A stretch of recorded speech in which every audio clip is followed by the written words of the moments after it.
Bonjour Evelyne et Christian. Donc, Bonjour. nous sommes le 15 août 2015. Oui, On est à Montparnasse, oui, à Paris. Je crois qu'on s'était déjà vu au mois de décembre. exact. Alors la situation, rappelez-le nous, était comment au mois de décembre Au mois par de rapport... décembre, notre fille était placée au secret, mais réellement bien au secret, parce qu'on ne savait rien d'elle, ni où, ni comment elle était placée, ni comment elle était. Enfin, vraiment rien, quoi. On était dans une grande nébuleuse. Et on avait quand même toujours espoir de pouvoir agir et de pouvoir la récupérer. Oui. Ceci dit, c'était que des espoirs perdus. Il a fallu attendre l'âge légal de 18 ans de sa majorité pour espérer pouvoir la récupérer. Voilà, on a bien failli ne pas pouvoir la récupérer puisqu'ils ont essayé malgré tout de la persuader à signer le contrat jeune majeur jusqu'à ses 21 ans. Mais Dieu merci, l'amour est plus fort, la raison et l'amour est beaucoup plus fort que ces tortionnaires de l'ASE et de la préfecture du 95 et du gouvernement qui manipulent toutes ces choses. Pouvez-vous m'expliquer, donc on a bien compris que Marie était revenue depuis peu. Oui. Donc elle est revenue le...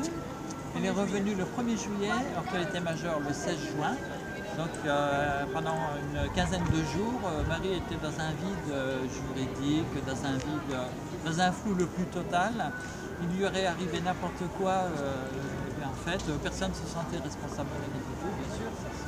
Dans quelles conditions vous l'avez récupéré, votre fille? Alors, quand notre fille a été convoquée pour signer ou ne pas signer le contrat jeune majeur, on a reçu un coup de téléphone. Il était 13 h, il faisait bien 35 degrés, même peut-être plus au soleil, puisque c'était jour de canicule. Notre enfant nous a téléphoné, viens me chercher, je suis sur le trottoir, je n'ai pas signé le contrat jeune majeur. Les responsables de l'ASE m'ont mis sur le trottoir et ils sont en train de me regarder à travers les fenêtres et toutes mes affaires sont par terre et, dans les sacs poubelles et sans être à l'ombre, ni à l'abri, ni à boire, ni à manger parce qu'à 13 h, bien sûr. Sur le trottoir, vous dites? Sur le trottoir, Devant devant l'institution l'institution de l'ASE et même les responsables de l'ASE, puisque c'est le même bâtiment où il y a la DAS, tout ça. C'était pas la petite antenne d'Aubonne où on allait d'habitude. Non, non, là c'était carrément là où il y a la chef de l'ASE. Quand est-ce que Marie a eu 18 ans? Elle a eu 18 ans le 16 juin. Et le 1er juillet, on Et vous le la rendait 1er sur le juillet, trottoir? On nous l'a rendue sur le trottoir d'une façon la plus lamentable qui puisse être pour des gens qui pensent faire bien pour les enfants. Comment ça se passe aujourd'hui avec Marie? Alors aujourd'hui avec Marie ça se passe très très bien. La reconstruction est un peu difficile, un peu délicate. Ah là, on va dire qu'elle a survécu. Pour notre part, maintenant on sait que tout ce qu'on a pu penser et dit était réel. Donc tout ce qu'on a pu dire n'était pas ni des méchancetés, ni quoi que ce soit contre la préfecture, donc ce sont des faits réels et concrets. Et Elle commence à parler de ce qu'elle a vécu. pour Marie, elle commence un peu à parler de ce qu'elle a vécu, et nous sommes un peu effarés vraiment de ce qu'elle a vécu. Alors nous, notre but, c'est un peu maintenant d'aider les autres, puisque même si quelque part nous en sommes sortis, je pense qu'à un moment donné, il faut que la raison règne sur tout ça et que toutes ces personnes malfaisantes ne s'en sortent pas comme ils s'en sortent aujourd'hui. Vous parlez de raison. Êtes-vous en colère? Ah oui, tout à fait en colère parce qu'en fait, on est vraiment très faible devant tout ça. C'est-à-dire qu'en fait, on a raison d'être en colère contre ces injustices, mais on ne peut pas les résoudre. À notre niveau, on ne peut pas les résoudre. Même en essayant de se regrouper comme au sein des associations, on est encore impuissant devant ça. Donc, ces gens-là qui sont puissants et qui sont malhonnêtes, on ne peut pas les faire tomber. Donc, Il faut qu'on a été beaucoup aidé par une association aussi. On a beaucoup été aidé par une association qui est Violet Justice, mais il faudrait encore plus. Moi je pense que ces gens-là, il faut que ça soit mis sur la place publique.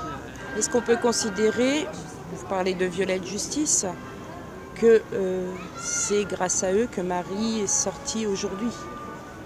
Elle est sortie parce qu'elle a 18 ans. Elle est sortie parce qu'elle a On 18 est d'accord. ans. Je crois que quiconque n'a pas le pouvoir de sortir les enfants de ces malfrats. Voilà, il y a que... Violette s'est battue quand même. Elle a fait Oui. beaucoup de choses, ils se sont vraiment battus pour elle. Oui, mais... Et si elle n'avait pas eu 18 ans, elle ne serait pas sortie. Tout à fait, c'est ce qu'on constate aujourd'hui, c'est que certaines associations crédibles du reste, hein, qui travaillent aussi en sous-marin, puisqu'elles se font taper sur les doigts si c'est mis sur la place publique, hein, nous serons d'accord, essayent tant bien que mal de se battre, de déposer des dossiers, de soutenir les parents, et eux-mêmes s'aperçoivent qu'il est très très difficile de sortir un enfant mineur de cette institution. Ah, tout à fait, oui. Il y a l'institution, il y a également tout ce qui gravite autour. Regardez la justice qui se permettent d'emprisonner des gens parce que les preuves ne sont pas données, sont cachées. Alors que ce sont ces mêmes personnes, ces gens de la justice, manipulent des preuves pour maintenir les enfants placés. Donc c'est très difficile justement de pouvoir dénigrer ces choses-là. On peut parler de connivence et on peut parler aussi d'excès de zèle de la part de la protection de l'enfance, c'est-à-dire quelque part on leur donne carte blanche sur la protection de l'enfant et... C'est une secte, à la limite c'est presque comme une secte, tout à fait. Tout à fait, personne ne peut rentrer là-dedans, une personne extérieure, que ce soit un professionnel de santé qui est extérieur à l'aide sociale à l'enfance, ne peut mettre son nez là-dedans et dire attention, il y a dysfonctionnement. Et on pourrait mettre des enquêtes par le biais des commissariats, mais nous savons très bien qu'il y a des connivences aussi entre, on parlait de justice donc au niveau des juges, au niveau de l'ASE, au niveau des commissariats, au niveau des expertises psychiatriques, au niveau de... Ils sont tous ensemble. Ils sont tous ensemble. C'est une secte. Nous ne pouvons pas, face à ce pouvoir-là qu'on leur octroie, comme vous disiez tout à l'heure, nous sommes petits. On est petits, on est impuissants, on n'a pas les outils pour ça. Je pense qu'en se regroupant et en réfléchissant bien au problème, on devrait quand même pouvoir trouver les bons outils. Alors comme vous le savez, j'ai interviewé Marie, oui. Toute seule également, qui nous a raconté un petit peu ce qu'elle a vécu pendant ces 2 années. Ces 7 familles d'accueil en l'espace de 2 mois.